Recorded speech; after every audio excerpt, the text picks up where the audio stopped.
Secangkir pengharapan untuk mengawali hari ini.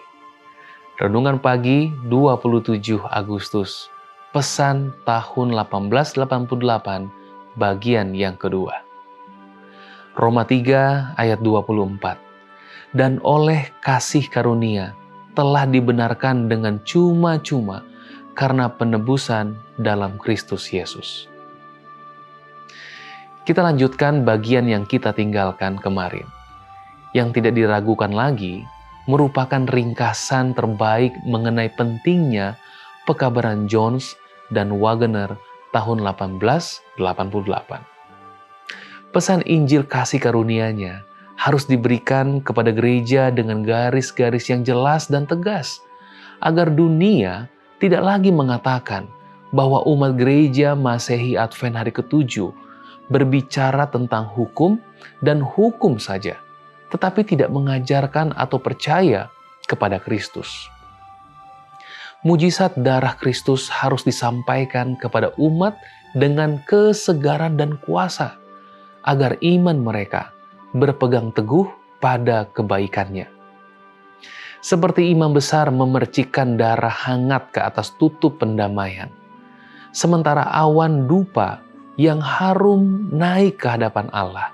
Demikian pula, sementara kita mengakui dosa-dosa kita dan memohon mujizat darah penebusan Kristus, doa-doa kita harus naik ke surga, harum dengan kebaikan karakter juru selamat kita. Meskipun kita tidak layak, kita harus selalu ingat bahwa ada satu pribadi yang dapat menghapus dosa dan menyelamatkan orang berdosa. Setiap dosa yang diakui di hadapan Tuhan dengan hati yang menyesal akan dihapuskannya. Iman ini adalah kehidupan gereja. Kecuali jika ia menjadikan hidup ini sebagai fokusnya untuk memandang juru selamat yang ditinggikan, dan dengan iman menerima jasa yang menjadi hak istimewanya untuk diperoleh, orang berdosa tidak akan diselamatkan. Seperti halnya Petrus tidak dapat berjalan di atas air, kecuali bila ia tetap menatap Yesus dengan yakin. Sekarang, sudah pasti menjadi tujuan iblis untuk mengaburkan pandangan terhadap Yesus dan menuntun manusia untuk memandang kepada manusia dan percaya kepada manusia dan dididik untuk mengharapkan pertolongan dari manusia.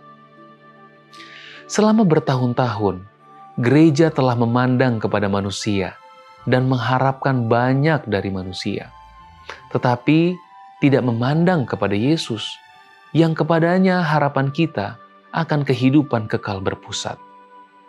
Oleh karena itu, Tuhan memberikan kepada hamba-hambanya kesaksian yang menyampaikan kebenaran sebagaimana adanya di dalam Yesus, yang merupakan pekabaran malaikat ketiga dalam garis-garis yang jelas dan tegas. Inilah kesaksian yang harus disebarkan ke seluruh penjuru dunia. Kesaksian ini menyampaikan hukum dan Injil, mengikat keduanya menjadi satu kesatuan yang sempurna. Fokus yang paling menonjol dari pesan tahun 1888 adalah untuk meninggikan Yesus. Itu adalah sesuatu yang tidak boleh kita abaikan. Tinggikan Dia hari ini dalam pekerjaanmu, keluargamu, permainanmu, dan segalanya.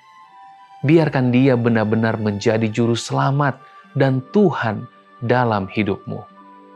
Doa kita hari ini, Tuhan, terima kasih atas kasih karunia-Mu. Biarlah kami hidup dalam kebenaran yang menyelamatkan dengan hati yang bertobat.